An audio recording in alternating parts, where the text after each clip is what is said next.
Hey guys, for all my uh, Mike's Grow Room subscribers out there, I'm trying to stay active, help my PTSD and all that. Most of you guys know what I got going on. It's been with me for a while. Anyway, I'm starting a second channel.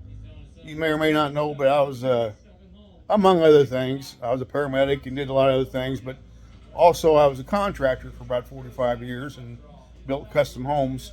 So I'm starting a second YouTube channel called Mike's Easy Home Repairs. Something else for me to do.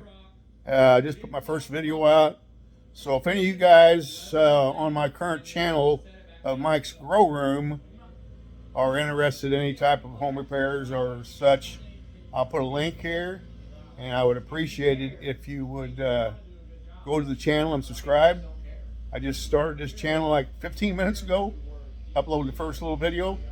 I think it's going to be pretty fun. It's going to be something else to do, occupy my time.